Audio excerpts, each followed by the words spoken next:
Nisim. Today we will be presenting an acute exacerbation of asthma presentation. Shall we start, sir? Yes. Sir, middle-aged man was brought to ER with a short history of that he is having breathlessness since yesterday night, sir. And in my initial 10-second assessment, patient is conscious oriented but having difficulty in completing one sentence, sir. And audible wheeze was audible, sir. So I immediately did my primary survey. In primary survey, airway is patent, no oral secretion, no tongue fall, and cervical spine also was within normal limit. Then I went to the breathing part. Breathing saturation, he was maintaining a saturation of 94%. But since he is already an ambulance driver, so in view of dyspnea, he himself started him on a 3-liter O2 and nasal pumps. So he was we were continuing that with the 3-liter nasal pumps. He was maintaining around 94 to 96% saturation. Respiratory rate was slightly tachypneic, around 24 breaths per minute were there, but otherwise chest air entry was bilaterally equal, but bilateral audible wheeze was there, sir. Bilateral wheeze one, all areas were present, sir. So I intervened at that point. I cross-examined him and I cross-questioned him. He said that he is already an asthmatic patient. Also same time he is a chronic smoker also. Anyway, in view of severe wheeze, I started him on a Duolin nebulization, sir. So in Duolin, usually we get in 2.5 ml. In that it contains. Duolin means what? It contains both levosalbutamol as well as ipratropium bromide. 500 microgram of ipratropium bromide and 1.25 milligram of salbutamol is there. So Duolin nebulization, I immediately asked him to give it. Started him on Duolin nebulization via nebulizer and to maintain to repeat it every 20 minutes. So I intervened there, and then I went to the circulation part. Circulation, he is maintaining a BP of 124/80 millimeters of mercury. Pulse rate was slightly tachycardic, around 110 per minute. And during your BP examination, suddenly BP falls in a patient who is having tachypnea. What are the differential diagnosis you think? Sir, again, it can be tension pneumothorax is a possibility. Cardiac tamponade is a possibility. When cardiac failure is a possibility. Most important is tension pneumothorax. What are the clinical signs of tension pneumothorax? Absent breath sounds, elevated JVP, pushed hard to opposite sides. So this patient, then I went to circulation, only tachycardia was there, 110 per minute. Then I went to the disability part. GCS was 15/15, pupils 2.5 mm bilaterally ejected, and GRBs were also hardly 122 milligrams per deciliter. Exposure peripheries were warm. Anyway, one blanket was given to him. So as I completed the primary survey, I reassessed the primary survey. Now he's symptomatically not so better, but he is comfortable with the Duolin nebulization, but the wheeze was still persisting. So I went to the secondary survey, sir. I didn't ask for any ABG or X-ray at that point because he is already known case of asthmatic. So in the secondary survey, no history of any obvious history. How do you know? Will not make a diagnosis of asthma now. How do you know that it is asthma? He has told. He is already gives a childhood history of asthma. How do you differentiate asthma from COPD from history? One thing is that in asthma patients there will be a childhood history of breathing difficulty will be there, but late onset asthma is also a possibility. In COPD there will be clinical history of severe smoking or exposure to smoke history will be there, sir, and the response to the nebulization and the relief will be present for asthma, but it might not be present for COPD patients. There is one typical history you are missing. What is it? Triggering factors can be that. Asthma is episodic. That means episodes of acute breathlessness they have. COPD is a progressive disease. So it is every time it will be there. It is only progressing. It will never regress. There is a basic difference between asthma and COPD. Somebody is having yearly 1 or 2 episodes of attack, then it is mostly asthma. Somebody is having continuously cough, breathlessness, mild cough, breathlessness, suddenly getting exacerbation, mostly it is COPD. That history you have to definitely ask. So no history of any obvious allergy history is there, but medication history, he is constantly using Duolin inhalers, but the frequency of the Duolin inhaler, now for 1 month itself he will require 3 to 4 new packets of Duolin. What is the problem of Duolin inhaler in asthma or COPD? Problem? Duolin is a short-acting drug. Duolin means levosalbutamol and ipratropium. Both are short-acting drugs. That should not be used in a patient who is having continuous symptoms. Definitely, we have to go for a long-acting beta-2 agonist. So that's why he is getting more attacks and it is not getting controlled. Okay. No, that's the only medication he is taking. And past history, there is no history. He's a chronic asthma history is there, and he is taking this inhalers from childhood.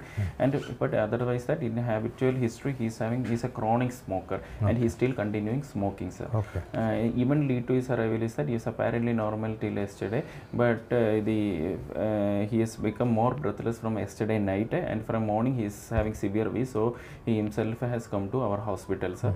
And otherwise he is saying that for past 6 months his symptoms of the episodes are gradually increasing. Okay. And in our head to foot examination, in head no BS abnormalities were detected. Oral cavity and oral cavity was. What is the age of this patient? Around 57, sir. You have to ask whether he is using hair dye or not. Hair dye. That is one of the important cause for triggering asthmatic episodes.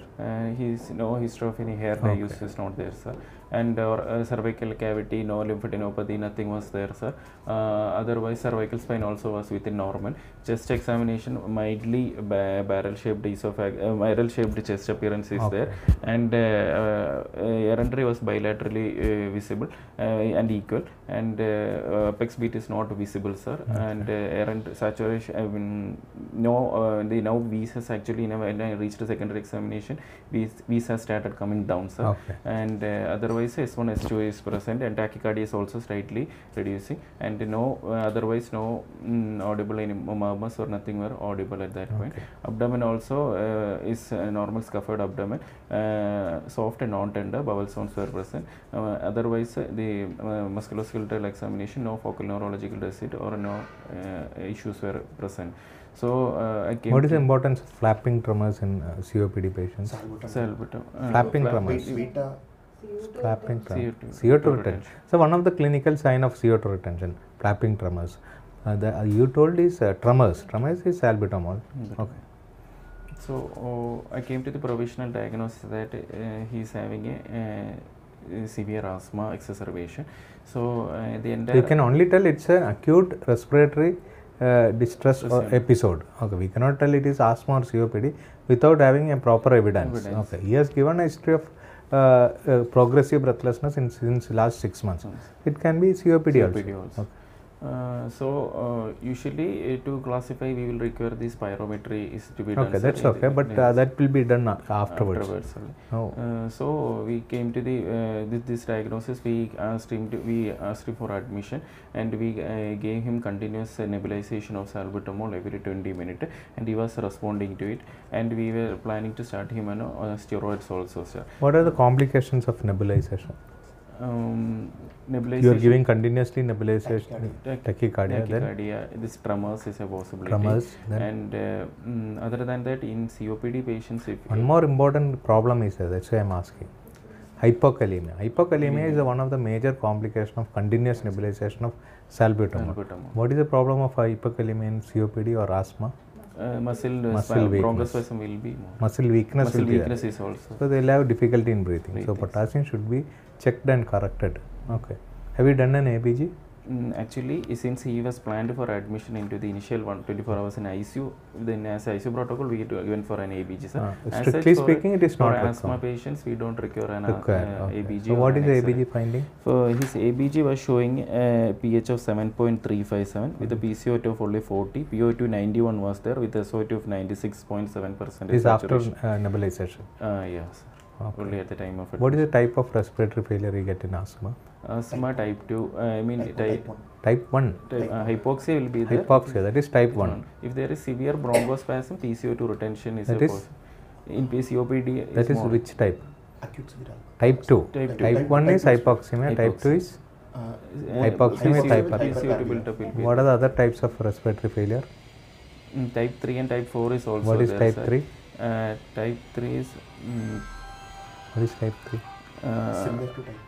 It is similar to type 1. It is atelectasis, post-operative atelectasis. Type 4? Shock. It's a shock-related hypoxemia. Okay. So all these things are explained, but practical purposes, type 1, type 2 is enough. Okay. Type 3 is seen in post-operative atelectasis. Type 4 is in shock. Okay. So in severe bronchospasm, that is PCO2 build-up is also a possibility, sir. Okay. Otherwise his routine lab investigations were done, sir, and his total count was only 10,000, and the hemoglobin 14 was there, platelet 2 lakh was there, CRP is also hardly 13, and procal.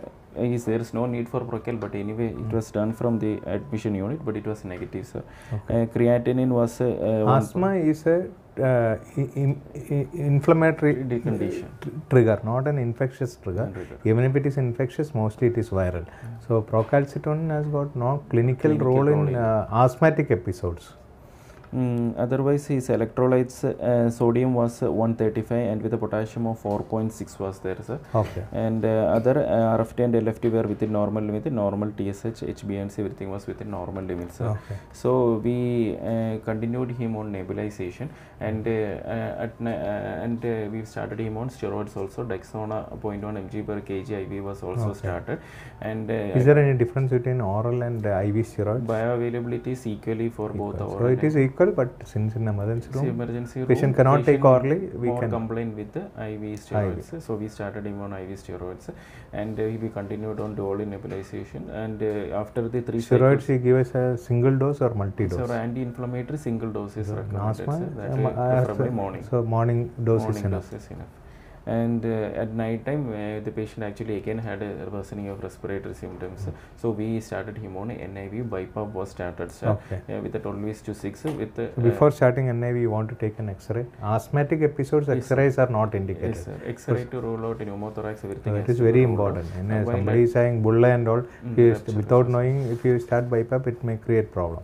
He was actually taken an X-ray while just on the way to the ICU, but it was an AP view X-ray, but there was no obvious straightening of any ribs or any straightening of any diaphragm, nothing was there, sir, and it's an apparent, mild, only apparent cardiomegaly is there, and no obvious patches, nothing. What will be the X-ray finding in asthma? It is not indicated, but if you take an X-ray, what you will see in the X-ray? Asthma is normal. Fully normal. My hyperinflated, more black in color. You can see more black in color because air trapping. That is the only finding. Otherwise, there will not be any finding. So he was, but X-ray was not suggestive of any pneumonia or any other patches were not there, sir. So he was initiated on BiPAP, and with the BiPAP he becomes symptomatically better, sir. And after 1 hour we calculated the Harcourt score fold to predict any NIV failure is there, in which we use the various parameters like heart rate, pH, GCS, O2 by FiO2 ratio, and the frequency of respiration. But Harcourt score was less than 5, so we continued the Harcourt NIV for the night, and by morning he was again weaned off from the BiPAP, and he was maintaining saturation room air, and he was symptomatically better, sir. So we were planning him to discharge, so we did a spirometry on the day of the discharge. That we'll discuss afterwards. Okay. What about management of this anxiety, fear and all in emergency room in asthma? How do you manage that? This is one of the most important thing. We can give nebulization, we can give oxygen, but the fear and anxiety is very important. We can give small dose of analgesics or anxiolytics like morphine or can be given, sir. Sir, can we give morphine and all? Morphine, only issue is that if it can sometimes have antihistamine, histamine release property is an issue. Or we can go with mild midas can be given, sir. Okay. Anxiety should be relieved, otherwise these patients may not improve sometime. Okay. So otherwise morphine is otherwise safe. Only histamine. This is the COPD it is very safe, but asthma slight there may be slight problem. Okay. Other than that, then we did this spirometry, sir. In spirometry, many doctors give cetirizine, levocetirizine and asthma. Is it recommended? No, sir. Even in adjunct, we can use a Montelukast. That is only after the stabilization of patient you can give antihistamines. Yes. Otherwise, what happens to the patient? On acute episode, if you give cetirizine, levocetirizine, or some other drug, what will happen? Secretions will be dried up. Secretions will be dried up. So that may increase the symptom. Okay. So better not to give in the initial phases. Once the patient is stabilized and there is no wheeze, we can start as a prophylactic treatment. Otherwise, it is not recommended. Okay, sir. Role of magnesium sulfate? Sir, in conditions like status asthmaticus, where the patient does not respond to the inhaled short-acting beta-2 agonists or anticholinergics or steroids, then we may have to give IV magnesium sulfate. 1 to 2 gram over 1 hour can be given as infusion, sir. Standard textbooks does not recommend IV magnesium sulfate, but many doctors give. It has got a bronchodilatory action. It is supposed to prevent further episodes of admission in COPD patients, not in asthma, but many doctors give it. No standard recommendation say that magnesium sulfate should be given, but can be given. So IV, this one, aminophylline? Sir, in IV aminophylline right now we don't recommend, but in worst scenario, if the patient is not responding to magnesium sulfate or a subcutaneous epinephrine or terbutaline, then we can go for aminophylline infusion. That dose of what is the dose of IV aminophylline infusion? 5 mg per kg we have to give, sir, over 24 hours. Usually that's why protocol we give, sir. Okay. So it will be around 250 to 275 milliliters. What are the actions of aminophylline? Action. Xanthine inhibitor. Actions. Bronchodilation and mucus secretion will be decreased. It is a bronchodilator. It reduces mucus secretion. What is the action on diaphragm? It improves the contraction of diaphragm. What is the action of left ventricle? Increases the contraction. So it is a very good drug. It improves in all aspects of breathing difficulty, except it can produce arrhythmias. Okay. So because of that arrhythmia problem, nowadays nobody is using aminophylline as an infusion. Even aminophylline stat dose is also not given. Deriphyllin IV also not given. But when the patient is not improving, some doctors try all these things. Okay. Under strict cardiac monitoring we can give. Okay. Patient symptomatically improve. So on the day of discharge, we planned for the spirometry, sir. What is spirometry? What are the diagnostic things? Spirometry is a device which assesses the entire lung capacity of the patient. Usually, the advantage is that with spirometry, we can identify whether the patient is having asthma, COPD, or any kind of restrictive or obstructive type of lung disease. Okay. So, usually we calculate the FEV1, that is forced expiratory volume in the first second, or the forced vital capacity also. That is maximum velocity that can be achieved. So we calculate the FEV1 by FVC ratio, and usually if it is less than 0.8, then we have to consider it is an obstructive type of lung disease like COPD, asthma and all. For all clinical purposes in our emergency doctor, we have to differentiate between asthma and COPD. Restrictive pattern, we are not going to treat the patient in emergency room.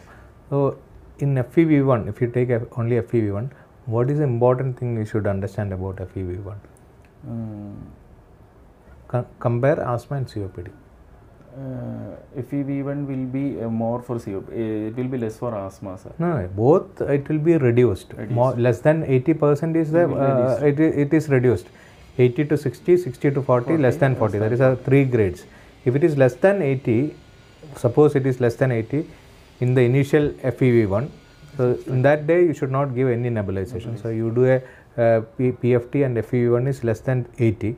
What is the next step? You give a bronchodilator like salbutamol or levosalbutamol, then recheck the FEV1. If FEV1 improves more than 15%, then it is a reversible condition. It is not improving, it is an irreversible condition like COPD. So that will give the diagnosis whether it is a COPD or asthma. So you want to discharge this patient. The patient is admitted in your ICU. Patient is on Asthalin nebulization or Duolin nebulization. Oral steroids or IV steroids was given. And you want to discharge this patient. How do you discharge this patient? So you made a diagnosis. What is FEV1? Whether it is reversibility is there or not? For this patient, we calculated it was still less than 30, sir. Less than 30 means severe problem.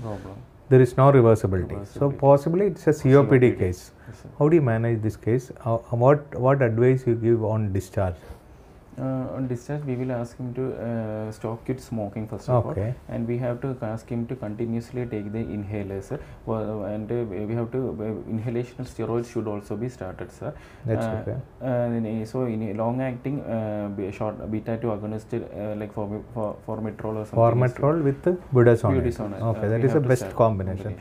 What is the advantage of formoterol over other beta-2 agonists? Acute onset and long duration of action. It can act acutely. Within minutes it can act. It acts for longer time. So what is the advantage of these two actions? So acute exacerbation can be controlled. It can be used as a preventive and it can be used as a rescue drug. So somebody is on formoterol inhaler.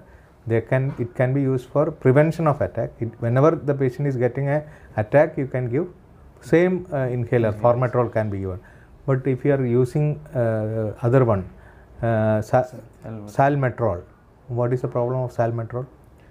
Short acting only, sir. No acute action. No acute action. So in that case, you have to give additional drug. You have to give a salbutamol spray for a rescue drug.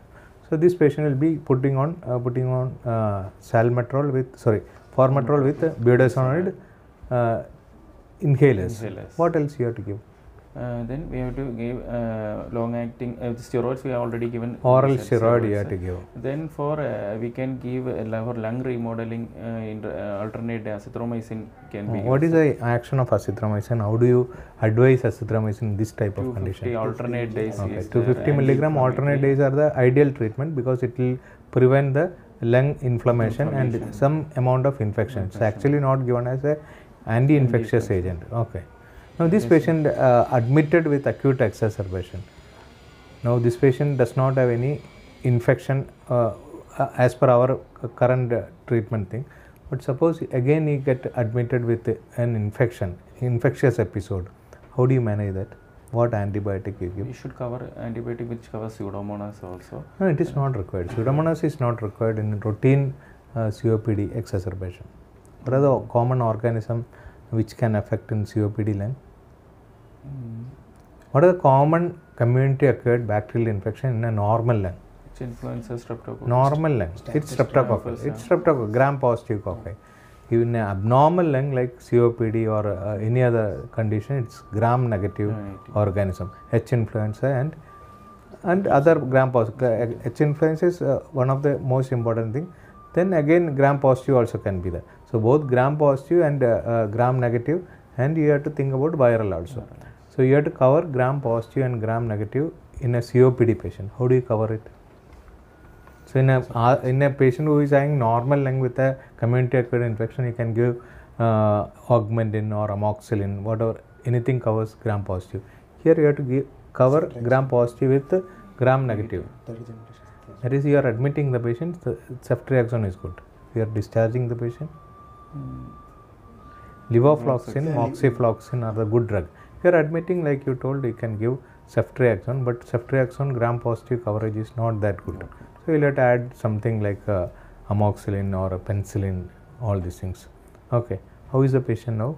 Patient is better, sir. We are planning to discharge. Okay. Only thing, when in emergency room, in asthmatic patients, when you are planning for intubation, we should be very careful. Can you tell about that? Sir, intubation, again the preparation part remains more or less same. One thing is that we have to give proper pre-oxygenation. It is better to start with an NRBM with a 10 to 15 liter O2. You have to properly oxygenate for 2 minutes at least. Then while induction agent, it is better to use if there is no underlying any coronary artery disease or any glaucoma. It is better to use a ketamine because it has additional bronchodilatory effect. So around 0.9 to 1 mg per kg, ketamine is a better induction agent, and it also has analgesic action, so we don't have to use any analgesic extra agents. So ketamine can be used, and for muscle relaxation we can use rocuronium, or better use rocuronium, sir. It can be used. And post intubation, one thing we have to keep in mind is that the possibility of hyperdynamic inflation is a most common complication seen because of severe bronchospasm. At that time we have to maintain a permissive hypoventilation strategy should be used, so that we have to keep a lower respiratory rate with a better IE ratio, so that there won't be an associated hyperdynamic state. See, sometimes even with NRV, we cannot able to ventilate. Pre-oxygenation cannot be easily achieved. So hypoxia and hypercarbemia may be persist. In such cases, you can think about going for delayed sequence. Delayed sequence intubation. What is delayed sequence? Here the for example, here drugs like ketamine, everything we have to give the half the dose there, and we have to calm the patient and mildly sedate the patient, but same time not causing any respiratory failure. And with that we can continue the NIV. Pardon, sir? So you told some criteria. What drug you can choose for this one?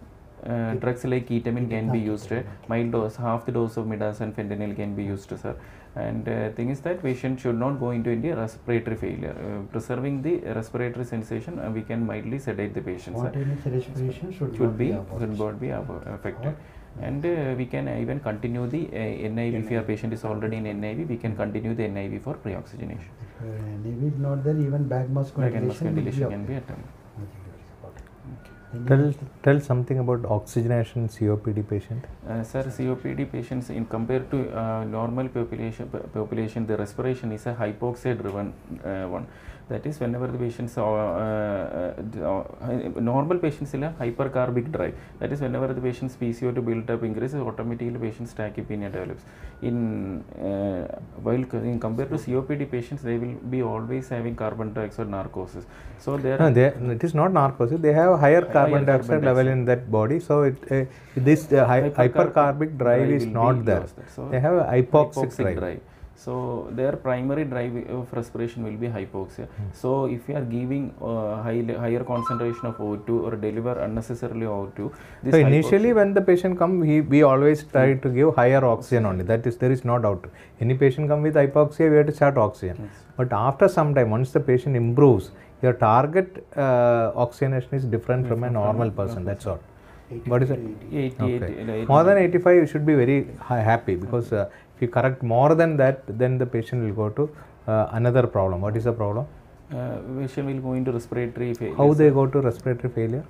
This hypoxic drive will be low, sir. So the central respiratory failure will be there. Central means where? From the medulla. Okay, so that will pick up that there is hypoxia. Hypoxia is gone, so there is no need to breathe. Patient will slowly go to the respiratory arrest or respiratory distress. This is one of the problem of oxygenation. What are the other oxygen-related lung injuries? So suppose you give more oxygen for a normal patient who is recovered from acute asthma episodes, you are giving oxygen. What are things can injury? Oxygen so lung can develop free radical injury. That should be taken care. Unnecessary oxygen should not be given. Especially somebody is having COPD should never give that. What is the ventilatory strategy of COPD patient? Will you ventilate this patient immediately, or you wait for patient to develop problems, or what is the current this one? We will try to avoid, sir, because once the weaning for a COPD patient is difficult compared to normal patient. There are a lot of papers. Some papers say that you immediately intubate the patient or ventilate the patient. Some say that avoid ventilation, but whatever it is, the most important thing is weaning difficulty. Weaning difficulty is most important. Whether you ventilate early or ventilate late, it all depends on patient's clinical settings. But it is always, we should remember that there is a difficulty for weaning of this patient. What are the other weaning failure condition in ICU? Difficulty in weaning. Critical illness or the diaphragmatic palsy, or any worsening of ARDS, or any metabolic abnormalities, or any sensorium not improving, sir. Then electrolyte issues like hypokalemia, hypomagnesemia, hypophosphatemia. Then these are important things. What is LTOT? Long-term oxygen what therapy. Is that? COPD patients, it recommended. Criteria is that PO2 should be persisting less than 55, or PO2 is more than 55 with a saturation less than 88%. We can advise LTO2, and they are found to have better outcomes. What is LTO2? LTOT, long-term oxygen therapy. More than 16 hours. Ideal recommendation is 16 hours, but that is not possible in our country. So at least night time you have to give oxygen. How much oxygen you give? 2 to 3 liters. 2 liters. 2 liters are enough. More than 2 liters is not recommended. What is the advantage of LTOT? How do it help the patient? Will it reverse the condition? What happens to the lung? The pulmonary artery pressures will come down. It will reduce the pulmonary vascular endothelial injury. That's all. So that that hypertrophy of endothelium will not occur. So the pulmonary hypertension will not progress. So long term benefit is there. It is not a short term recommendation, and it will never improve acute problem. Okay. It will only prevent the long term complication. Can we prevent this pulmonary hypertension any other means, or any other drug can be started? Sildenafil. So sildenafil, all these things are recommended in some books, but ideally that will not work because there is a problem here. Sildenafil, bosantan, all are recommended in primary pulmonary hypertension. That is not very useful in secondary pulmonary hypertension, but many doctors try it. Okay. Any other role for diet and other things in COPD patients? Diet. We should give more protein content diet and less carbohydrate diet. Carbon dioxide production will be more on carbohydrate diet, and muscles require protein, high potassium diet. Okay, these are the things you should take care in ICU. Okay, what is the role of vaccination in this one COPD patients? Capsulated organism vaccination. What vaccine you give? Pneumococcal and H influenza. H1N1. H influenza vaccine, that is H1N1 vaccine at present. Now we will have to give COVID vaccine also. Then pneumococcal vaccine should be given every 5 years. Okay. H1N1 vaccine every year. Okay. Anything else, sir? Okay. Thank you. Thanks.